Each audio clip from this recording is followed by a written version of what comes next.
ಅಕ್ಕ ತಂಗಿಯ ಬಾವಿಯ ಸಮೀಪದಲ್ಲಿ ಕಟ್ಟಿಕೆರೆಗೆ ಹೋಗುವ ಮಾರ್ಗದ ಎಡಬದಿಗೆ ಗುಡ್ಡಕ್ಕೆ ಹೊಂದಿಕೊಂಡು ಒಂದು ಪುರಾತನ ಮಠವಿದೆ. ಇದಕ್ಕೆ ಚೌಕಿ ಮಠವೆಂದು ಕರೆಯುತ್ತಾರೆ. ಇದರ ಪ್ರವೇಶ ದ್ವಾರವು ಉತ್ತರಾಭಿಮುಖವಾಗಿದ್ದು ಬಹಳ ಚಿಕ್ಕದಾಗಿದೆ. ಬದಿಗೆ ಕಮಾನಾಕಾರವಾಗಿ ಕಟ್ಟಿದ ಕೋಣೆಗಳಿದ್ದು ಅದು ಪಾಕಶಾಲೆಯನ್ನು ಹೋಲುವಂತಿವೆ. ಅಲ್ಲಿ ಪ್ರಶಾಂತವಾದ ವಾತಾವರಣವಿದ್ದು ಹಿಂದಕ್ಕೆ ಅಲ್ಲಿ ಅನೇಕ ಸತ್ಪುರುಷರು ಅನುಷ್ಠಾನಗೈದು ಹೋಗಿದ್ದರೆಂದು ಹೇಳುತ್ತಾರೆ. ಶಕ 1970-71ರಲ್ಲಿ ಶ್ರೀ ಮಲ್ಲಿಕಾರ್ಜುನ ಸ್ವಾಮಿಗಳು ಪಾಕಶಾಲೆಯಲ್ಲಿ ಭಗವದ್ಗೀತೆಯ ಮೇಲೆ ಪ್ರವಚನ ಹೇಳಲು ಆಗಮಿಸಿದಾಗ ಅವರು ಈ ಚೌಕಿ ಮಠದಲ್ಲಿ ಉಳಿದುಕೊಂಡಿದ್ದರು. ಹಾಗೆಯೇ ನಡೆದಾಡುವ ದೇವರಾದಂತಹ ಸಿದ್ದೇಶ್ವರ ಸ್ವಾಮಿಗಳು ಕೂಡ ಇಲ್ಲಿ ಇದ್ದರು.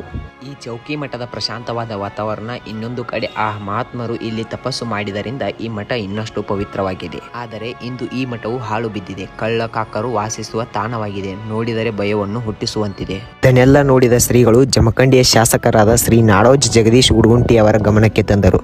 ಅದಾದ ತಕ್ಷಣವೇ ಅವರು ಅಲ್ಲಿಗೆ ಬಂದು ಶತಮಾನಗಳ ಹಳೆಯ ಚೌಕಿ ಮಠದ ಪರಿಸ್ಥಿತಿ ನೋಡಿ